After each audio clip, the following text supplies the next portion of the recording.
Bismillahirrahmanirrahim. Assalamu alaikum dear students. Welcome in subject biology class 10th and the topic is the process of urine formation. Topic हमारा है process of urine formation कि हमारे body में urine की formation किस तरह होता है. So urine formation completes in 3 steps. हमारे बॉडी में यूरिन फार्मेशन जो है वो 3 स्टेप्स में कंप्लीट होता है.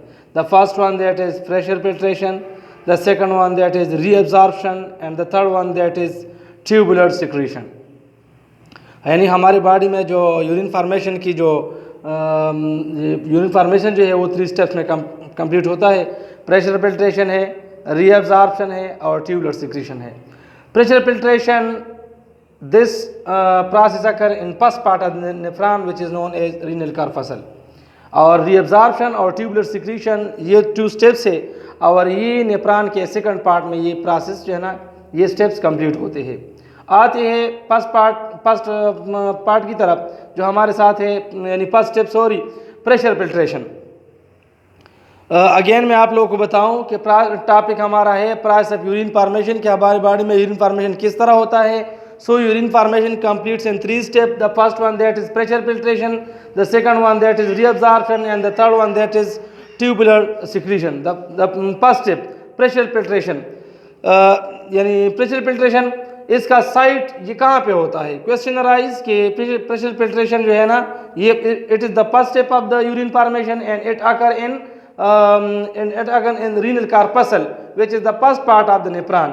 प्रेशर फिल्ट्रेशन जो है ना ये हमारे साथ यूरिन फार्मेशन का फर्स्ट स्टेप है और ये होता है नेफ्रॉन के फर्स्ट पार्ट में जिसको हम रीनल कॉर्पस्कल बोलते हैं. रीनल कॉर्पस्कल जिस तरह हमने प्रीवियस लेक्चर में डिस्कस किया था कि रीनल कॉर्पस्कल जो है मेड ऑफ 2 पार्ट्स यानी 2 पार्ट्स पे कंसिस्ट होता है, बोमेन्स कैप्सूल और ग्लोमेरुलस. प्रेशर फिल्ट्रेशन जो है ना इसको प्रेशर फिल्ट्रेशन क्यों कहते हैं और ये किस तरह होता है. तो आप लोगों को पता है कि रीनल आर्टरी जो है ना carry blood to the kidney. Artery divide into many arterioles, arteriole further divide into capillaries of glomerulus. आप लोगों को पता है कि हार्ट से एक आर्टरी आता है उसको हम बोलते हैं रीनल आर्टरी. रीनल आर्टरी जो है ना किडनी तक एंटर होता है और किडनी से फिर रीनल आर्टरी जो है ना डिवाइड हो जाते हैं आर्ट्रियोल्स में. आर्ट्रियोल फर्दर डिवाइड हो जाते हैं a network of capillaries which is known as glomerulus. जिस तरह आप लोगों को डायग्राम में नजर आ रहा है ये जो आप लोगों को बाल like structure network of capillaries है इसको हम ग्लोमेरुलस बोलते हैं. और ये बनता है किस चीज़ से जब रीनल आर्टरी और आर्ट्रियोल डिवाइड एंड रीडिवाइड तो इससे ये स्ट्रक्चर बन जाता है. ये तादाद में 12 होते हैं. It is a network of 12 capillaries. 12 capillaries का ये नेटवर्क होता है. यहाँ पर वो आर्टरी जो एंटर होता है ग्लोमेरुलस तक उसको हम बोलते हैं अपेरेंट आर्टरी या अपेरेंट आर्ट्रियोल. और वो आर्टरी जो कि ग्लोमेरुलस यानी वापस निकल आता है यहाँ से तो उसको हम बोलते हैं इफेरेंट आर्टरी. जिस तरह आप लोग को डायग्राम में नज़र आ रहा है this is the apparent artery. ये जो है ना बोमेन कैप्सूल में एंटर हो रहा है ये आर्टरी और यहाँ पर आप लोग ये आर्टरी देख रहे हैं तो ये आर्टरी जो है ना यहाँ से निकल रहा है तो इस आर्टरी को हम बोलते हैं यानी this artery enter it is known as apparent artery and this artery leave the Bowman capsule. This arteriole is known as efferent artery. एक जो है ना ए से लिखा जाता है और एक ई से लिखा जाता है, एपेरेंट और इफेरेंट. अच्छा जी, तो यहाँ पर रीनल आर्टरी जो है जिस तरह आप लोगों को पता है कि रीनल आर्टरी जो है ना किडनी तक आता है और यहाँ पर फिर डिवाइड और रीडिवाइड हो जाते हैं नेटवर्क ऑफ कैपिलरीज में जो कि एक स्ट्रक्चर बना लेता है जिसको हम ग्लोमेरुलस बोलते हैं. तो यहाँ पर when blood reaches to the glomerulus heart से जो ब्लड आ रहा है ग्लोमेरुलस तक it's pressure is very high. तो यहाँ पर इसकी जो हाइड्रोस्टैटिक प्रेशर है या ब्लड प्रेशर है वो बहुत ज़्यादा हाई होता है. क्योंकि यहाँ पर प्रेशर क्यों ज़्यादा होता है क्योंकि यहाँ पर एक आर्ट्रियोल जो है ना डिवाइड इनटू मेनी कैपिलरीज. यहाँ पर एक आर्ट्रियोल डिवाइड हो जाता है मेनी कैपिलरीज में. कैपिलरीज का साइज बहुत कम हो जाता है. एज यू नो जब साइज कम होता है यानी इसका इंटरनल स्पेस जो है वो कम हो जाता है तो इसका प्रेशर जो है ना वो ज़्यादा होगा। तो यहाँ पर क्या होता है, it's pressure is very high, due to high pressure a lot of material for example water, salts, glucose, bicarbonate ion, sodium ion, potassium ion, amino acid and nitrogenous waste, glucose is waste product, for example urea, ammonia and hydrogen ion, a lot of material are filtered from glomerulus into Bowman capsule। यहाँ पर आप लोग ये dots देख रहे हैं, ये dot जो है ना ये शो कर रहा है कि यहाँ पर ग्लोमेरुलस से मटेरियल की फिल्ट्रेशन हो गई है। किस चीज़ की, बहुत से सब्सटेंसेस की, इसमें ज़्यादा यानी वाटर होता है, साल्ट होता है, ग्लूकोज होता है, बाइकार्बोनेट आयन होता है, सोडियम आयन, पोटाशियम आयन, ये मुख्तलिफ़ किस्म के मटेरियल जो है ना यहाँ पर ग्लोमेरुलस से फिल्टर हो जाता है। लेकिन ये जो फिल्ट्रेट होते हैं इसको हम ग्लोमेरुलस फिल्ट्रेट कहते हैं। वो मटेरियल जो ग्लोमेरुलस से फिल्टर हो जाए उस फिल्टर मटेरियल को हम ग्लोमेरुलर फिल्ट्रेट बोलते हैं या बोमैन फिल्ट्रेट बोलते हैं। ये क्यों, मटेरियल जो है ना ग्लोमेरुलस से फिल्टर हो जाते हैं तो ग्लोमेरुलस फिल्ट्रेट भी बोलते हैं। और ये फिल्ट्रेट यहाँ पर बोमैन कैप्सूल जो कि कप शेप स्ट्रक्चर है, जिस तरह आप लोग यहाँ पर डायग्राम में नज़र आ रहा है, तो ये मटेरियल जब फिल्टर हो जाते हैं तो कहाँ पर गिरते हैं, बोमैन कैप्सूल में आ जाते हैं। तो इसलिए हम इसको बोमैन फिल्ट्रेट भी कहते हैं क्योंकि बोमैन में फिल्टर हो जाते हैं। तो बोमैन फिल्ट्रेट भी बोल सकते हैं, ग्लोमेरुलस फिल्ट्रेट भी बोलते हैं, कि एज यू विश, जिस तरह आप लोग बोलना चाहे दोनों ठीक है। अच्छा जी, यहाँ पर मटेरियल जो है ना फिल्टर हो जाते हैं। तो as this filtration occur due to high pressure of the blood और hydrostatic pressure is called pressure filtration. यहाँ पर मैंने जब ये स्टेप स्टार्ट किया तो मैंने आप लोगों से यानी ये बता दिया कि इसको प्रेशर फिल्ट्रेशन क्यों बोलते हैं। तो यहाँ पर जो मटेरियल फिल्टर हो रहे हैं ये हाई प्रेशर की वजह से हो रहा है यहाँ पर फिल्ट्रेशन, इसलिए इस फर्स्ट स्टेप को प्रेशर फिल्ट्रेशन बोलते हैं। is called pressure filtration। this filter material are called glomerulus filtrate or Bowman filtrate। ये तो मैंने आप लोगों के साथ इसकी वजाहत कर ली। अच्छा जी, कौन कौन से मटेरियल है जो कि ब्लड से इसकी फिल्ट्रेशन नहीं होती और क्यों नहीं होती? तो दो चीज़ें हमारे साथ, एक है प्लाज्मा और plasma protein, specially plasma protein और blood cells. They are not filter from glomerulus, why, because they are larger in size. Blood यहाँ पर आ रहा है, ब्लड में मुख्तलिफ़ किस्म के मटेरियल होते हैं। तो हाइड्रोजन आयन हो गया, potassium ion, bicarbonate ion, glucose molecule हो गए, नाइट्रोजनस वेस्ट हो गए, फॉर एग्जांपल यूरिया, अमोनिया हो गया, ये सारे के सारे मटेरियल जो है इसकी फिल्ट्रेशन हो जाती है। लेकिन ब्लड सेल्स और प्लाज्मा प्रोटीन्स तो ये जो है ना इसकी फिल्ट्रेशन नहीं हो सकती। ये क्यों? ब्लड सेल्स अगर आप लोग आरबीसी देखे, डब्ल्यूबीसी देखे या प्लेटलेट्स देखे, which are known as collectively known as blood cells, they are not filter from glomerulus, why, because they are larger in size. इसी तरह आप लोग प्रोटीन देखे, प्रोटीन आप लोगों ने यानी प्रोटीन क्या चीज़ है, they are long complex molecule. ये हमारे साथ कम्प्लेक्स मालिक्यूल है और उसको हम पॉलीमर बोलते हैं, ये हमारे साथ पॉलीमर है। तो ये भी जो है ना यहाँ पर ब्लड से इसकी फिल्ट्रेशन नहीं हो सकती। क्यों? ये भी लार्जर इन साइज है, लार्जर इन साइज। यहाँ तक जो है ना first step of the urine formation जो कि प्रेशर फिल्ट्रेशन है यहाँ तक कंप्लीट हो गया। अब दूसरा स्टेप आ रहा है रीअब्जॉर्प्शन है और तीसरा स्टेप है ट्यूबुलर सिक्रीशन। तो सबसे पहले इन स्टेप को तो हम डिस्कस करेंगे, लेकिन यहाँ पर मैं आप लोगों को बता दूं कि नेफ्रॉन के स्ट्रक्चर में हमने डिस्कस किया कि नेफ्रॉन 2 पार्ट्स में मुश्तमिल होते हैं, रीनल कार्पसल और रीनल ट्यूब्यूल। तो ये जो 2 स्टेप्स है, रीअब्जॉर्प्शन और ट्यूबुलर सिक्रीशन, इसके लिए जो साइट है कि ये कहाँ पे होता है नेफ्रॉन में, तो ये नेफ्रॉन के सेकंड पार्ट में होता है। और सेकंड पार्ट जो है ना वो 3 किस्म के ट्यूब्यूल पर मुश्तमिल है, proximal convoluted tubule, loop of Henle और डिस्टल कन्वोल्यूटेड ट्यूब्यूल। तो इन तीनों ट्यूब्स को हम कलेक्टिवली बोलते हैं रीनल ट्यूब्यूल्स। तो नेफ्रॉन के जो यानी फर्स्ट स्टेप यूरिन फॉर्मेशन जो है इसका सेकंड स्टेप जो कि रीअब्जॉर्प्शन है और थर्ड स्टेप जो कि ट्यूबुलर सिक्रीशन है, ये दोनों स्टेप नेफ्रॉन के सेकंड पार्ट में कंप्लीट होते हैं। तो आते हैं रीअब्जॉर्प्शन की तरफ। As the name indicate, this is reabsorption यानी दोबारा एब्जॉर्ब होना, और this is the second step of urine formation. वो material the glomerulus filtrate moves to the next part of nephron, renal tubules. Renal tubules surrounded by blood capillaries known as peritubular capillaries। यहाँ पर आप लोग देखें कि यहाँ पर glomerulus filtrate जो है, ग्लोमेरुलस फिल्ट्रेट आप ये इसकी मूवमेंट होती है कहाँ तक, ग्लोमेरुलस फिल्ट्रेट मूव कर जाते हैं नेफ्रॉन के सेकंड पार्ट में which is known as renal tubule, proximal convoluted tubule तक आ जाते हैं, लूप ऑफ हेनले तक आ जाते हैं जो कि यू शेप स्ट्रक्चर है, और डिस्टल कन्वोल्यूटेड ट्यूब्यूल तक ये मटेरियल आ जाते हैं।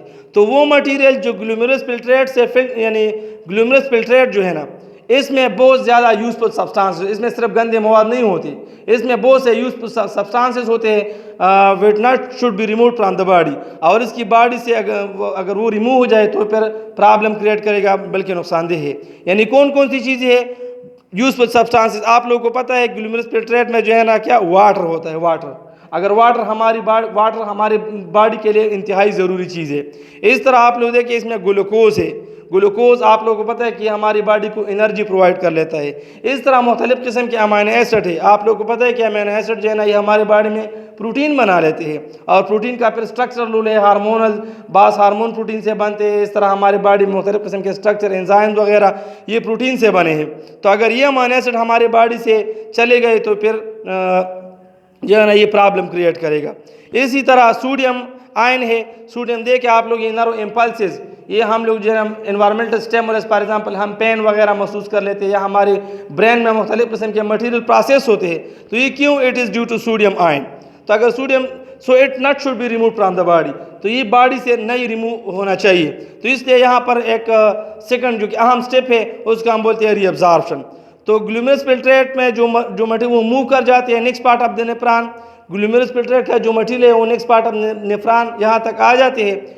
सम ऑफ द वाटर, अब यहाँ पर यानी रीअब्जॉर्प्शन जो सेकंड स्टेप है, कुछ ना कुछ एब्जॉर्प्शन यहाँ पे होता है। सम मटेरियल जो है ना वो लूप ऑफ इनलेट से एब्जॉर्ब हो जाते हैं, और कुछ मटेरियल जो है ना फॉर एग्जांपल वाटर है वो डिस्टल कन्वोल्यूटेड ट्यूब्यूल में इसकी एब्जॉर्प्शन हो जाती है।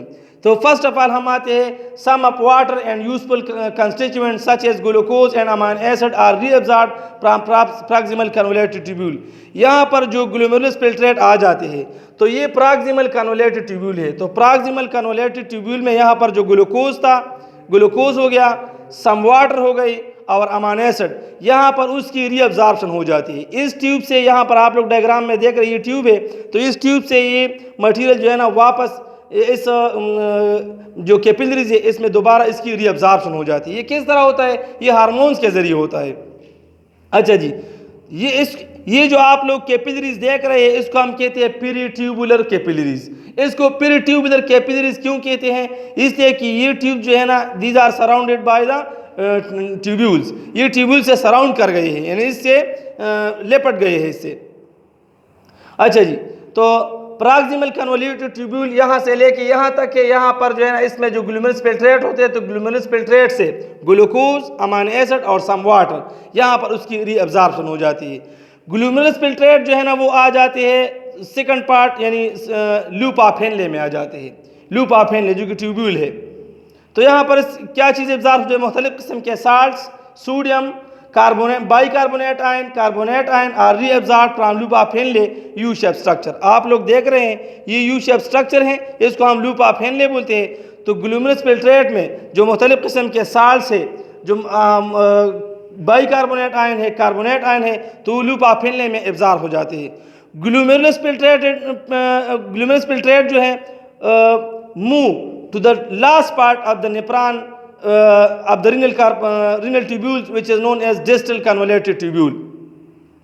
रीनल ट्यूब्यूल का जो लास्ट पार्ट है जिसको हम डिस्टल कन्वोल्यूटेड ट्यूब्यूल कहते हैं, तो ग्लूमेरुलस फिल्ट्रेट में यहाँ पर जो डिस्टल कन्वोल्यूटेड ट्यूब्यूल है तो उसमें ग्लूमेरुलस फिल्ट्रेट आ जाती है। अच्छा जी, यहाँ पर कौन कौन सी चीज़ें एब्जॉर्ब हो जाती है? So most of the water are reabsorb from distal convoluted tubule and collecting duct. यहाँ पर जो कलेक्टिंग डक्ट है और यहाँ पर आप लोग देख रहे हैं कि ये डिस्टल कन्वोल्यूटेड ट्यूब्यूल है, तो इसमें जो ग्लूमेरुलस फिल्ट्रेट होते हैं मोस्ट ऑफ द वाटर यहाँ पर उसकी रीअब्जॉर्प्शन हो जाती है। अच्छा जी, सो यहाँ पर सेकंड जो रीअब्जॉर्प्शन स्टेप था वो कंप्लीट हो गया। अब लास्ट स्टेप है वो हमारे साथ है ट्यूबुलर सिक्रीशन।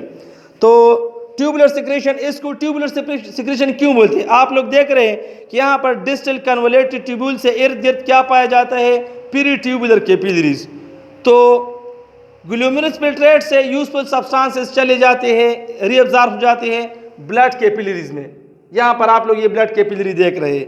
अब इस ब्लड कैपिलरी से दोबारा कौन सी चीज़ें आ जाती है? मटीरियल अगेन, फॉर एग्जाम्पल यानी when useful substances are reabsorbed from glomerulus filtrate into the blood, some waste material, salts, hydrogen ions and urea are again added from capillaries into renal tubules. This process called tubular secretion.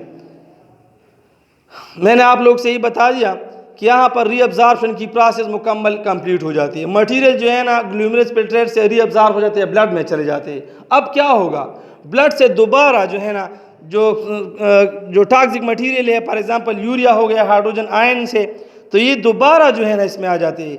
यानी ग्लूमेरुलस filtrate से चला गया material जो है ना absorb हो गए blood में, अब ब्लड से दोबारा इसमें ट्यूब्यूल में आ जाएंगी। इस स्टेज को कहते हैं ट्यूबुलर सिक्रीशन।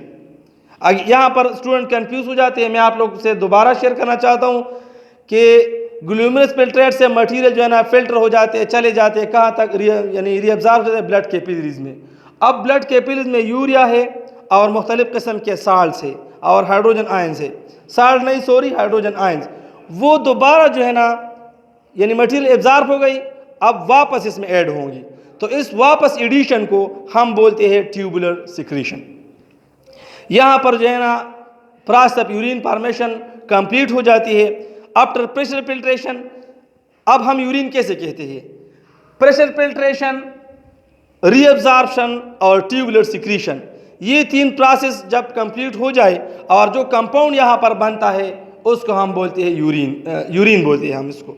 यानी यूरिन फॉर्मेशन यहाँ पर after pressure filtration, reabsorption and tubular secretion, the filtrate present in the renal tubule is called urine.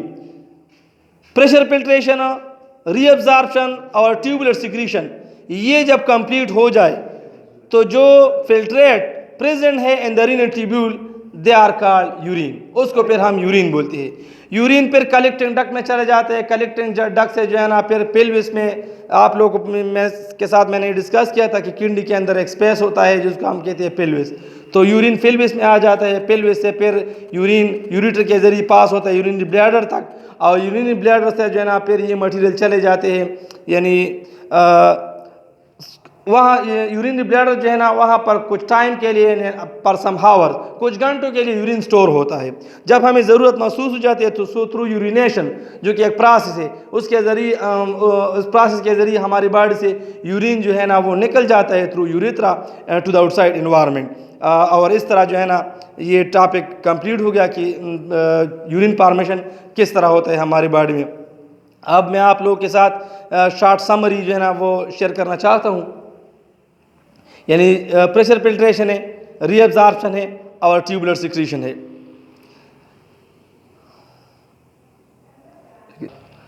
तो हम शॉर्ट समरी आप लोग सुन ले कि ये यूरिन फॉर्मेशन जो है ना ये 3 स्टेप्स में होता है। एक है प्रेशर फिल्ट्रेशन, तो यहाँ पर ब्लड की हाई प्रेशर होता है और हाई प्रेशर की वजह से मटेरियल की फिल्ट्रेशन होती है तो वो आ जाती है बोमैन कैप्सूल में। ठीक हो गया। इस तरह हमारे साथ है रीअब्जॉर्प्शन, तो रीअब्जॉर्प्शन सेकंड स्टेप है यूरिन फॉर्मेशन की और ये होता है रीनल ट्यूब्यूल्स में, proximal convolute tubule, loop of Henle और डिस्टल कन्वलेट ट्यूब्यूल में। यहाँ पर मटेरियल की एब्जॉर्प्शन होती है, कुछ मटेरियल यहाँ पर एब्जॉर्ब हो जाते हैं, कुछ मटेरियल यहाँ पर इसकी फॉर एग्जांपल मुख्तलिफ किस्म के साल्ट्स और आयंस और मोस्ट ऑफ द वाटर जो है ना वो डिस्टल कन्वलेट ट्यूब्यूल में इसकी एब्जॉर्प्शन हो जाती है।